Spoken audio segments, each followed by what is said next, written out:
वर्मा जी नमस्कार। नमस्कार। और क्या हाल चाल है? हाल चाल बढ़िया, फर्स्ट क्लास। झाड़े तो आ गए हैं अब। जाड़ा तो शुरुआत हो गई है, जाड़े का नवंबर बीत रहा है तो जी जाड़ा जी। तो आना ही है। और ये तो दस्तक दे रहा है 2025 को। 2025 अभी एक महीना है और वेट करिए। जी जी। और 2025 में ठंडक आपको एहसास कराएगा कि हाँ ठंडक है। तो वर्मा जी 2025 की शुभकामनाएं तो हम लोग एक दूसरे को देने लगेंगे, लेकिन एक बात मैं आपसे पूछूंगा जी बताएं। और चाहूंगा कि मेरे जो दर्शक हैं उनसे भी मुझे कुछ मालूम चले। यह है कि आजकल जो परिस्थिति चल रही है, हर मस्जिद के नीचे मंदिर ढूंढना, तो ये कहाँ तक दुरुस्त है? ये देश के लिए अच्छा है, देश के लिए खराब है, या कुछ नहीं, ये सब ऐसे ही होता रहेगा, फिर एक वक्त में ख़त्म हो जाएगा? तो आप इस पर क्या कहना चाहेंगे? देखिए, मंदिर अपनी जगह पर है, मस्जिद अपनी जगह पर है। जब हमारा देश स्वतंत्र हुआ था उस समय 1947 में के बाद जो हमारा संविधान बना, लागू हुआ, तो 1947 के हिसाब से ये चीज दर्ज कर दी गई थी, जिसके पास जो यथावत है वो बना रहे। तो विवाद का कोई मतलब ही नहीं था और था भी नहीं। आपको पता होगा 89 तक मंदिर और मस्जिद का कोई झगड़ा ही नहीं था, दूर दूर तक नहीं था। 1989 के बाद जो राम जन्मभूमि पर रथ यात्रा निकाल करके उसको जोर पकड़ा गया, तो ये सिर्फ और सिर्फ ये कह सकते हैं सत्ता पाने के लिए एक वो चीज थी, जुगत थी। और उसमें बाबरी मस्जिद विध्वंस में बहुत से लोग शहीद भी हुए, मतलब मारे भी गए। और जितने भी मारे गए हैं वो सब निर्दोष है, जिनको बहका दिया जाता है और ये कह दिया जाता है कि नहीं आप चलिए, ये गरीब जनता है, गरीब जनता पिसती है। और कभी भी इतनी बड़ी विध्वंसकारी में उसमें जो है कोई बड़ा नेता या उनके परिवार का कोई भी सदस्य आज तक नहीं, मतलब जो है शहीद हुआ, मरा है, केवल गांधी परिवार को छोड़ करके। तो वर्मा जी जो आपने बताया कि कार सेवक जिनको कहेंगे वो गए बाबरी मस्जिद ढाने, और उसके बाद इसका फायदा मिला आपको, पॉलिटिकल पार्टीज को। जी, तो आप ये बताइए कि देश पहले है या पॉलिटिकल पार्टीज पहले? अब वर्तमान में देखेंगे तो पार्टी जो है सबसे पहले प्राथमिकता लेकर के हर पार्टी अपने को लेकर के चल रही है, देश को पीछे कर दिया गया है। एक समय था जो देश आगे था, पार्टी पीछे थी, नेता पीछे थे। और अब तो एक ईगो का सवाल उठ गया है, इसलिए देश हम कह सकते हैं कि ये पीछे है, पार्टियां ऊपर है। और देश हित की अगर बात की जाए तो हम समझते हैं कि हम धर्म अपनी जगह पर है, विकास अपनी जगह पर है।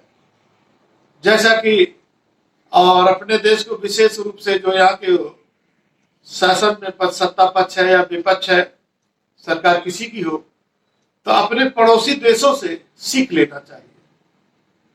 पड़ोसी देश में जैसे आपका पाकिस्तान हो गया, अफगानिस्तान हो गया, आपका बांग्लादेश हो गया, या श्रीलंका हो गया, म्यांमार भी कह सकते हैं।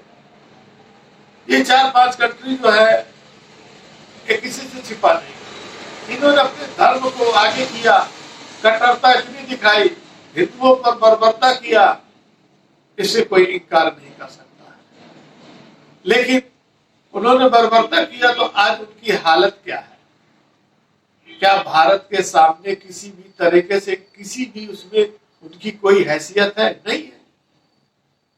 तो जो धर्म के पीछे लड़ाई लड़ेगा, कट्टरता करेगा, उसको दूसरे पक्ष को हानि पहुंचाएगा, तो उसका कहीं ना कहीं भगवान यानी ऊपर वाला उसकी सजा देता है। आवाज पाकिस्तान और बांग्लादेश की क्या हालत है ये किसी से छिपा नहीं हुआ है, क्योंकि जब जब भी धर्म को आगे करके या किसी चीज को आगे करके लड़ाई लड़ी जाती है तो वहां की पब्लिक ही सत्ता पर टूट पड़ती है।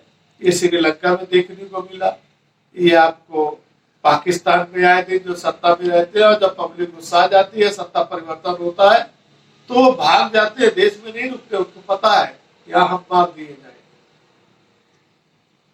यही हाल शेख हसीना का भी है बांग्लादेश में। अगर बात करें तो कहीं ना कहीं से हम इसको अच्छा नहीं मान सकते हैं। रोजी रोटी की बात करें, देश की तरक्की की बात करें, और इसमें जो अगर बात करें हम सऊदी अरब से ले सकते हैं सीख, आपको दुबई से ले सकते हैं, ईरान से, कई ऐसे मुस्लिम कंट्री है जो कि वो अपने धर्म मजहब से मतलब नहीं है। उनको तो एक कानून बना दिया, उस कानून के तहत चाहे किसी भी देश का आदमी वहां पर जाता है, काम करता है, बिजनेस करता है, उसके रूल एंड रेगुलेशन के अनुसार काम करता है, जो उनका फंडा है वो करता जाता है।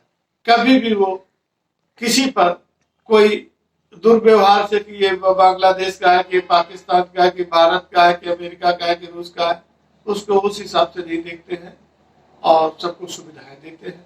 यही कारण है कि चाहे दुबई हो, चाहे सऊदी अरब हो, और भी जो गल्फ कंट्री है, दिन दोगुना रात चौगुना तरक्की पर है, इसको कोई नकार नहीं सकता। एक बात और मैं पूछना चाहूँगा, राम मंदिर के बनने के बाद भारत कितनी तरक्की कर गया? राम मंदिर तो बनने के बाद तो राम मंदिर तो अभी पूरा बना कहाँ है, खैर उसका कह सकते हैं, लेकिन हाँ ऑर्डर में बन रहा है, अब उसको बनने में समय लगेगा जी। तो भारत में मंदिरों की कमी नहीं है। देखिए हमें फिर हमने कहा मंदिर और मस्जिद के पीछे लड़ने की जरूरत नहीं है। या जो अगर हम मंदिर और मंदिर में मस्जिद में के पीछे ही पड़े रहेंगे, हर मस्जिद में हम अपना हक ढूंढते रहेंगे, सर्वे कराते रहेंगे, तो हम सिर्फ फिर उसी में उलझे रहेंगे। एक पक्ष इधर कोर्ट में जाएगा, दूसरा पक्ष भी जाएगा, तो आप विकास की बात कब करेंगे, रोजगार की बात कब करेंगे, किसानों की बात कब करेंगे? तो निश्चित रूप से सुप्रीम कोर्ट को यहाँ पर अपने विवेकानुसार जो संविधान की रक्षा के लिए सुप्रीम कोर्ट बना है, तो निश्चित रूप से सुप्रीम कोर्ट को इसमें एक्शन लेना चाहिए संविधान के अनुसार। और कोई भी गलत करे, चाहे मुस्लिम पक्ष गलत करे, चाहे हिंदू पक्ष गलत करे, तो उसको रोक लगनी चाहिए।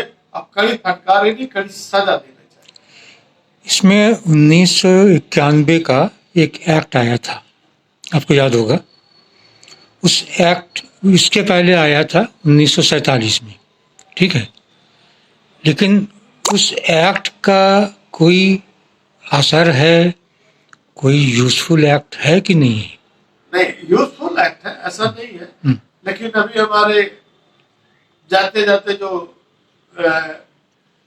चीफ जस्टिस रहे हैं, ये जो यहाँ का बनारस वाली जो मस्जिद की जो बात आई जी, सर्वे का उन्होंने जो निचली अदालत को आदेश दे दिया, मतलब आप चंद्रचूड़ साहब की बात कर रहे हैं? हाँ, उन्हीं की बात कर रहा हूँ।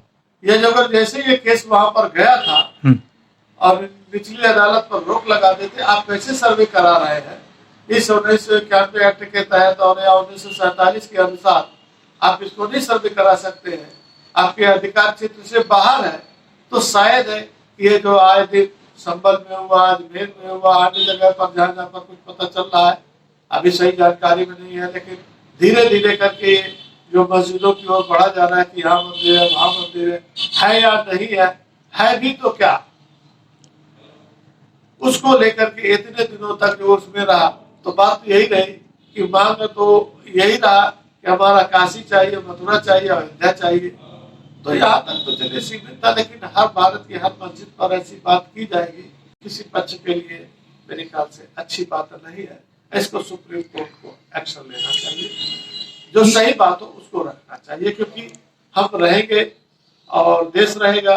विकास की बात करें, हम देश कैसे तरक्की पर ले जाए और हर एक को उस विकास में भागीदारी बनाए, तो ज्यादा बेहतर हो। चलिए, आपका व्यू जो है इस पॉइंट पे अच्छा ही है। अब